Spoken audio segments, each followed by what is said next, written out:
Bonjour Nicole. Alors je suis ravie d'organiser ce petit Facebook. C'est pas live, mais c'est presque live, où on va présenter un petit peu ce qu'on fait pour l'association des collapsonautes du Pays Basque et des Landes Sud. Et donc Nicole Etchegoyen, toi tu es la secrétaire du bureau, donc je t'invite peut-être à te présenter d'une part et puis parler de la voix intérieure qui est cet aspect dont on s'occupe pour l'association. Très bien. Alors, avec grand plaisir. Donc, bonjour à tous et bonjour à toutes. Donc, effectivement, donc je vais me présenter rapidement pour voir voilà, d'où je sors, hein, quelle est ma vie professionnelle et puis ensuite ma vie plutôt de militante à travers cette association. Donc, moi, je suis thérapeute transpersonnelle. Je suis aussi praticienne Reiki et également je suis guide de connexion à la nature. Donc tout ça, ça fait beaucoup d'activités, mais l'intention étant la même, d'accompagner en fait des personnes vers leur être profond et authentique, voilà, qui soit le plus proche d'eux-mêmes. Voilà, c'est mon intention et c'est ma contribution au monde. Enfin, c'est celle que j'essaie d'avoir en tout cas au niveau professionnel. Et ensuite, au niveau plus de la vie bénévole et militante, donc comme l'a dit Emma, je suis secrétaire, je fais partie du bureau des collapsonautes et donc nous sommes 5 et moi je suis secrétaire. Le plus important étant pas tellement le rôle administratif, mais plutôt ce de quoi je m'occupe avec Emma notamment. Nous sommes ensemble et avec une autre personne qui s'appelle Johanna. Donc on s'occupe de ce qu'on a appelé la voix intérieure. Donc, dans les perspectives d'effondrement dont s'occupe notre association, Collapsonautes, ce sont ceux qui traversent la collapso, donc les effondrements. On s'est dit qu'il y avait finalement deux pattes à notre action. Et l'une qui est la voie extérieure, qui est la voie de comment on fait pour retrouver des savoirs, comment on fait pour avoir nos besoins vitaux, cultiver, se soigner, etc. Et puis une autre voie, la deuxième patte, qui est la voie intérieure. Et comment est-ce qu'on fait pour être plus résilient à l'intérieur de nous-mêmes, pour justement subir les chocs, mais aussi prévoir le renouveau d'après. Voilà, c'est ça l'idée en fait générale sur la voie intérieure. C'est cette idée d'avoir deux pattes pour être plus stable en tant que collapsonaute. Et alors, quel genre d'activité est-ce que vous proposez au sein de l'association? Je peux dire que nous proposons, puisque j'en fais partie Oui, aussi. Donc, oui. on va commencer par celle que tu animes, et puis celle qu'anime Johanna, puis après je parlerai de celle que j'anime. Ok. Ouais, très bien. Alors, alors, au départ, on va faire un peu l'historique pour voir comment on a évolué, parce qu'au départ, cet axe s'appelait psycho-émotionnel. Donc, on y proposait essentiellement de quoi, comment dire, gérer, pas un joli mot, mais en tout cas, s'occuper, prendre soin de nos émotions et de notre psychisme face à ces événements qui sont assez, qui peuvent faire peur, qui peuvent mettre en colère, etc., tous les aspects émotionnels. Donc, on avait créé au départ, qui existe toujours et qui Emma anime aussi, des cercles de parole et des permanences d'écoute individualisées, c'est-à-dire pour des personnes qui ne veulent pas être en groupe, mais qui ont besoin absolument de dire où elles en sont émotionnellement et pour ne pas tomber dans des perspectives plus borderline, on va dire, hein, puisqu'il y a des pressions issues de ces questions-là, etc. Et donc ça, c'était, on va dire, ce qu'il y avait au départ. Et puis, on a étendu également au collectif, c'est-à-dire tout ce qui est communication non violente. On apprenne aussi à vivre ensemble, à se parler. On est comme un petit labo, en fait, les collapsonautes, pour des perspectives ensuite, pour être déjà prêts ou à peu près prêts à faire des choses quand les perspectives seront un peu plus compliquées ou les stress monteront, etc. Et donc aujourd'hui, on en est là. Et puis on est en train d'étendre avec Johanna et Emma justement sur d'autres choses qui vont être par exemple plus d'ordre méditatif. On va donner plus des outils en fait. On est plus à la phase outils maintenant que juste collecte ou don, enfin, ou pratique émotionnelle. Et donc des outils comme la méditation, comme la connexion à la nature, comme donc l'éco-dialogue dont s'occupe Emma et qu'elle pourra détailler maintenant, qui est un très bon outil pour pouvoir justement aller explorer nos parts. Est-ce que c'est ça, Emma? Est-ce que je l'ai bien expliqué? Oui, alors Je vais en parler un petit peu plus. Ouais. Donc, l'écodialogue, c'est un outil, effectivement, mais c'est une façon de regarder qui vient d'une méthode qui s'appelle le Voice Dialogue de Alice Stone. Mais donc, on ne va pas aller dans les détails d'où ça vient, mais en gros, ce qu'on fait, c'est que, et donc je suis facilitatrice de Voice Dialogue et d'écodialogue, on va chercher les différentes parties de soi qui sont confrontées émotionnellement à une situation telle que la situation qu'on a en ce moment avec le Covid, ou ça peut être aussi une situation beaucoup plus générale face à l'effondrement de la biodiversité, le réchauffement climatique. Donc, ces situations-là qui peuvent être extrêmement anxiogènes, elles créent à la fois de l'anxiété, de la peur, mais elles peuvent aussi créer de la colère, elles peuvent créer de la sidération, de la stupéfaction. Donc il y a toute une gamme d'émotions qui nous traversent. Et avec l'écodialogue, on va aller d'une part les reconnaître, les laisser s'exprimer, c'est parti de nous, parce que très souvent on a tendance à dire ben non, on les met un peu sous le tapis, et au contraire là on va dans un cadre très structuré et comment dire qui est Sécurisé peut-être? sécurisé, merci pour le mot, oui, c'est structuré, c'est sécurisé, mais on va les exprimer et pour pouvoir mieux s'en séparer, les regarder avec lucidité. Et l'objectif du travail en écodialogue, c'est de développer un équilibre au centre, ce qu'on appelle un moi conscient, c'est-à-dire d'avoir cet équilibre, cette lucidité, ce détachement qui permet de passer de la stupéfaction, la sidération, la colère, la dépression, l'anxiété, vers une capacité d'acceptation, mais aussi d'action. Parce que l'acceptation, c'est formidable, mais on cherche aussi à avoir, redécouvrir des capacités d'action. Donc ça, c'est un process qui est donc encadré, sécurisé, qui permet de gérer ses émotions. C'est de l'intelligence émotionnelle.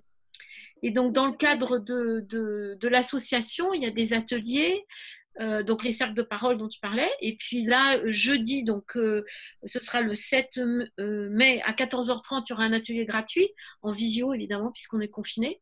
Et puis, après le déconfinement, on va essayer d'ouvrir des ateliers comme on le faisait avant le confinement. Donc, ce sera soit des ateliers de groupe, des cercles de parole de groupe. Donc, ça peut se passer à Bayonne, à Hendaye. Parfois, tu emmènes les gens dans la nature aussi, toi. Ça t'arrive. Bon, ça, ce sera après le déconfinement. Mais c'est bientôt. Est-ce que tu pourrais nous dire, je me mets à la place de quelqu'un qui aimerait bien, qui même chez les collapsos actuels ou quelqu'un qui voudrait adhérer, qui se dit tiens, ça m'intéresse cette histoire d'aller explorer mes tiraillements intérieurs et tout ça, mais j'aime pas trop être en public, j'aime pas être en collectif. Qu'est-ce que tu pourrais dire à ces personnes qui en auraient besoin et en même temps qui sont freinées par ce collectif? Alors, il y a à la fois des sessions collectives et des sessions individuelles. Donc, soit dans le cadre effectivement des moments d'écoute qu'on fait bénévolement dans le cadre de notre travail bénévole dans l'association. Donc, ça, ce sont des moments d'écoute un peu plus courts, évidemment, qui sont individuels. Soit dans le cadre, évidemment, de la pratique de notre profession, qui est, toi, tu es thérapeute, moi, je suis facilitatrice. Donc, on accueille toutes les deux des gens dans le cadre de sessions individuelles. Alors moi, je les accueille soit en visio pendant le confinement, soit dans un cabinet que j'ai à Cibourg, qui est un cabinet de travail justement qui permet d'une part d'avoir un lieu agréable et en même temps de pouvoir prendre le temps de faire une réflexion personnelle. Et souvent, il n'y a pas forcément besoin, c'est pas comme je dirais, dans ce genre de travail, il n'est pas nécessaire de s'engager sur une durée très longue. C'est pas comme quand on fait de la psychothérapie où c'est une durée très longue.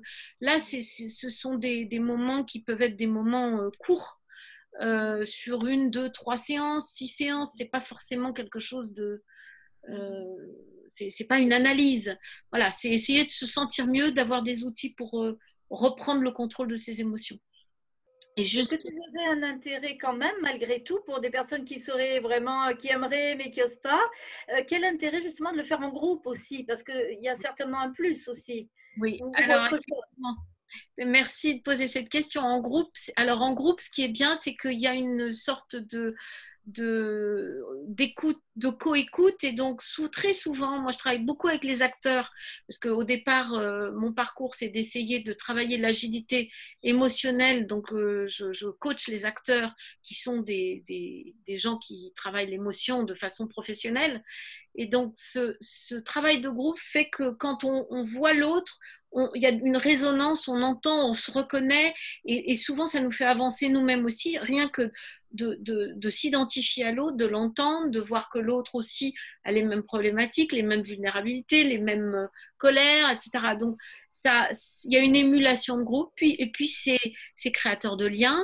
Ça permet aussi, on parlait de communication non violente, ça permet d'avoir une compréhension de l'autre, de dialoguer avec l'autre, de se mettre à sa place. Donc tout ça, c'est important.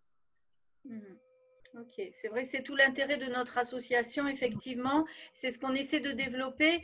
Je vais préciser pour ceux qui ne connaissent pas bien ces aspects-là.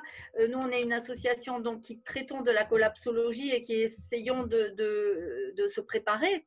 Mais on n'est pas des survivalistes. Ça veut dire qu'on prend soin de nos relations, de nos liens, du collectif, et que justement, à travers ces ateliers d'éco-dialogue, ces cercles de parole, ces ateliers de communication non violente, on s'entraîne aussi, mais c'est aussi pour notre vie, c'est pas que pour les perspectives d'effondrement, c'est aussi pour nous tous au quotidien, avec nos familles, avec nos collègues, pour vraiment être des meilleurs êtres humains en fait. Et ça nous permet vraiment d'être comme dans un labo.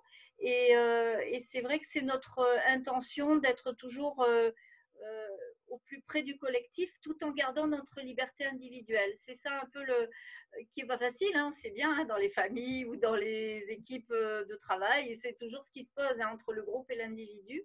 Et du coup, on essaie de naviguer dans ces questions de façon un peu subtile, quand on peut et quand on en a les moyens. Et c'est ce qui nous anime dans cette association aussi. C'est très fort. Cette entraide aussi. On a aussi un volet solidarité financière, par exemple, dans l'asso qui est en dehors de la voie intérieure, mais qui s'y rattache, c'est-à-dire des personnes en difficulté. Eh bien, on va essayer de voir comment est-ce qu'on peut les aider. Pas avec de l'argent forcément, mais voilà, de l'entraide en général, ou des personnes de génération qui ont besoin d'aide, etc. Donc, voilà, c'est ça un peu c'est repenser aussi notre système de valeurs, notre système, notre mode de vie aussi. Voilà, c'est le repenser et revenir à l'essentiel.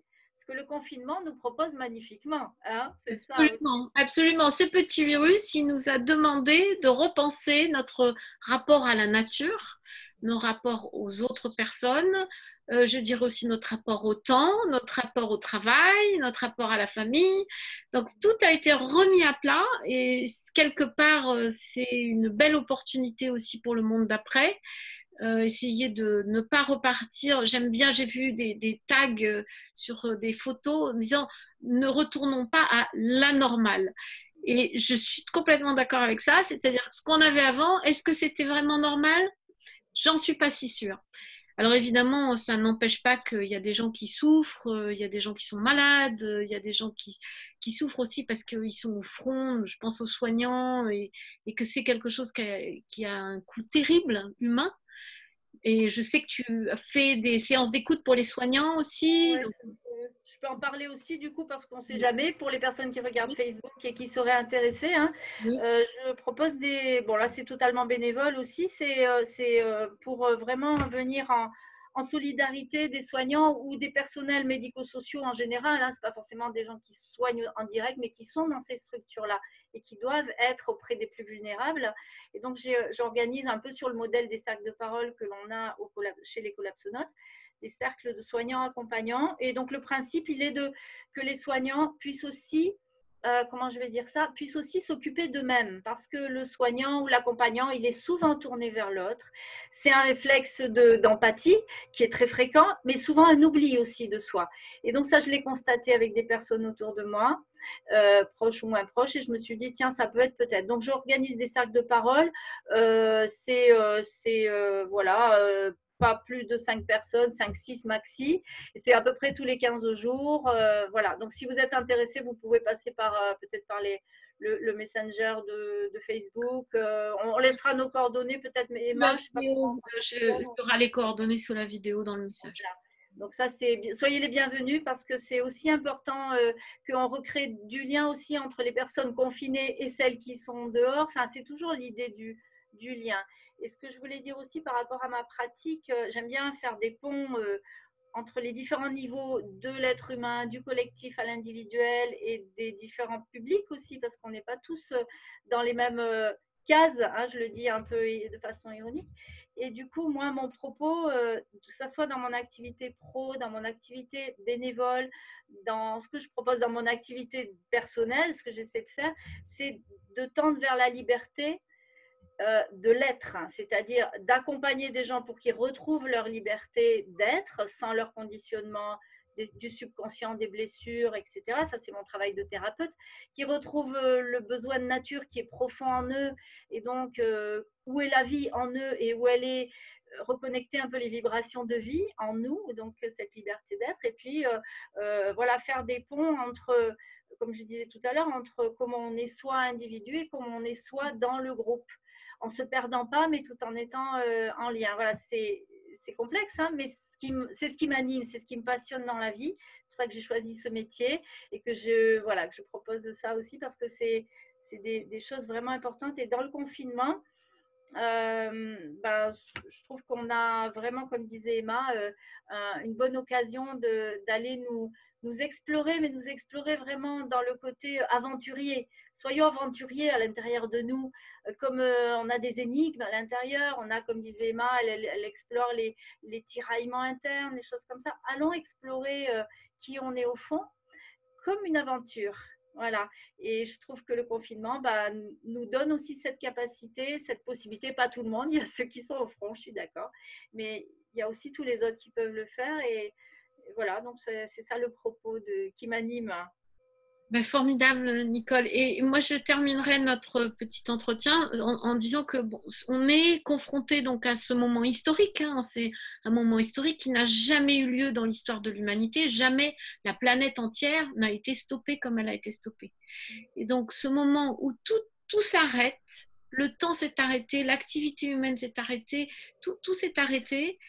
Il a aussi, je crois profondément qu'il a une signification pour nous permettre de préparer quelque chose de différent et d'imaginer un autre monde qui soit plus respectueux de la nature, plus respectueux des autres, des gens, plus respectueux des ce qu'on appelle les autres humains, les autres qu'humains. Donc il y a les humains et puis il y a tous les animaux et les plantes, etc. Et donc je crois qu'il faut qu'on regarde et le confinement, mais ce moment très très puissant que nous apporte cette épidémie, c'est d'essayer de tout remettre à plat et de tout recommencer. Alors, il n'est pas du tout évident que au niveau de nos politiques, etc., ça suive. Bon, ça c'est autre chose.